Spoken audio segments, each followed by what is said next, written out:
Welcome sa Thirst 2.0 na kung saan ay mapapakinggan ninyo ang mga trending topics sa politics, issues sa showbiz. Kaya naman kung hindi pa po kayo nakaka-subscribe, i-subscribe nyo na po yan. And please, pakisama naman ang notification bell para lagi po kayong updated sa mga balitang napapanahon. So ayun, welcome back again to our YouTube channel at for today's vlog nga ay pag-uusapan ulit natin ang tungkol sa mga Dabarkads. At unahin natin ang tungkol dito sa pinost ni Raisa Madison sa kanyang Instagram story. Ang mga queen po ng Itbulaga, host ng Itbulaga na si Miles, si Raisa, si Maine Mendoza, Karen Aistrup, and syempre Atasha Mulak. So in-sketch, drenowing ang ating mga nagagandahang host ng Itbulaga. No? Sino kaya yung may gawa nito? Raisa Madison. Kasi ang ganda at ang husay ng pagkakasketch nito. Samantalang, si Yan De Jesus naman po ay nirepost ang kanyang eksena dito po sa Barangay Cinema na kung saan 'di ba ang pinagbidahan niya po doon ay anak ng isang mayor, Jose Manalo. So, nirepost ito ni Yan De Jesus. And nag-scroll ako sa mga post ni Yan sa Instagram account at ang dami ko pong nababasa doon at hinahanap si Yan De Jesus sa Itbulaga. Sabi po ng ilan, sana kuhanin daw itong si Yan sa Itbulaga. May nagtatanong naman na tinanggal na po ba ikaw sa Itbulaga nang matapos itong Rewind the Comeback Stage? Yan po ang ilan sa mga napakaraming katanungan at komento ng post ni Yan De Jesus. So ito yung take ko kay Yan De Jesus. Possible lang na meron pong niluluto na bagong segment ang Itbulaga at willing to wait naman itong si Yan De Jesus. 'Di ba? Possible din na ilagay po siya sa bagong segment na yon since tapos na ang Rewind the Comeback Stage. At ngayon, 'di ba, meron po mga batang pinapa-audition sa mga barabarangay na nasusugod po ng Jowa Pau at ng mga Dabarkads, 'di ba? So, 'di ba ang mga hanap po ng TBJ Production ay yung mga may talent na bata.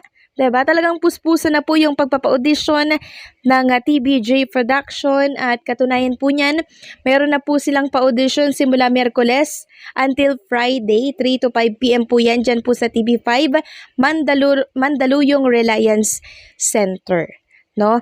So, possible na yung gagawing bagong segment po ng Itbulaga, doon ilalagay itong mga talentadong mga batang to, mga Dabar Kids na to.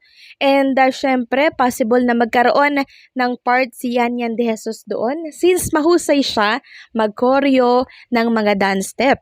Kaya sa mga naghahanap po kay Yan De Jesus, hayaan muna natin siyang mag-rest kasi alam natin na mas maganda ang plano ng TBJ at ng Itbulaga para sa kanya and syempre para po sa Itbulaga.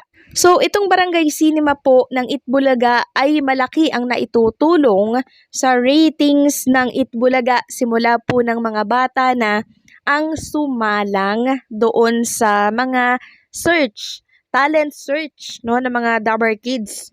Alam niyo po ba na ang nakuha ng Itbulaga na ratings for July 9 4.1%, 3.6%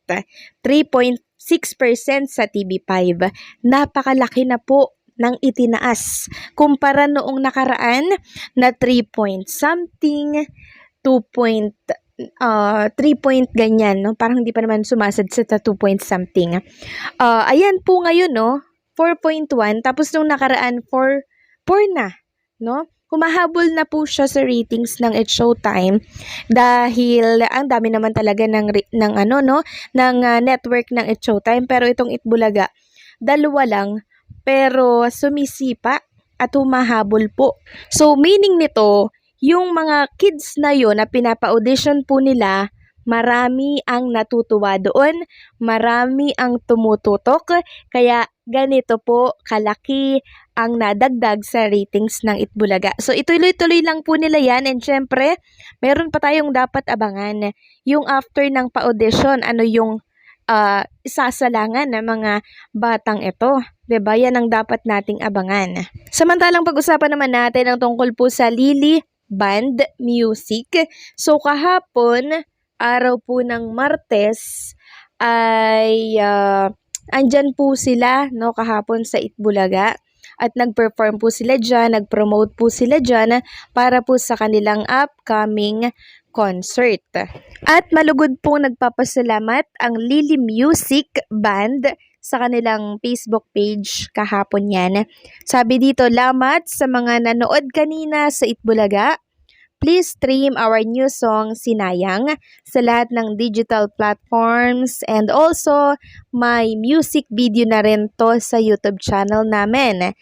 TBJ, tinag po nila #Lily, #Sinayang, #Itbulaga.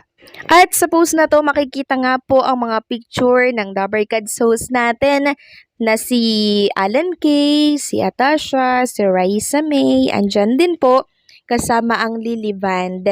And syempre, nagpa-picture din po sila sa TBJ kay Boss Joey, kay Tito Sen, and syempre sa iba pang mga Dabarkads, no? Makikita nyo po dyan sa mga picture na nasa screen po ninyo na talaga namang sila po ay close na close sa mga Dabarkads kasi po ang isa dito ay sumali na din sa isang segment ng Itbulaga. So syempre, nagbasa tayo ng comment sa naturang post, no? Nitong Lily Music sa Facebook page. At meron pong nag-comment dito. Nagulat din ako sa comment na to at bigla po akong napabalik sa post ng Lily. Kasi sabi dito na nag-comment, si Buboy nasa Itbulaga na pala, sabay tawa. Tapos, nag-comment po si Lily Music ng tawa din. So, syempre, hinanap ko sinong Buboy yung tinutukoy dito nung isang netizen na nag-comment. Yun pala, meron pong kamukha si Buboy Villar dito sa isa sa mga miyembro po ng Lily Band. Itong naka-green, naka-jacket po ng green na white. Ayan po pala yung tinutukoy na kamukha po ni Buboy Villar. Sa unang tingin, oo nga naman, no? Hindi ko talaga siya mapapansin kung walang nag-comment ng si Buboy Villar nasa Itbulaga na. Kasi alam naman natin na si Buboy ay sa Tahanang Pinakamasaya nag-host dati nung nabubuhay pa po yung Tahanang Pinakamasaya. Ngayon, wala na po, no? Nagsara na po sila kasi walang gaanong nanonood. Nagulat lang ako na si Buboy nasa Itbulaga. Yun pala ay isa sa mga miyembro po ng Lily Band. So yun naman po pala yun. Nagulat din ako doon ng very light.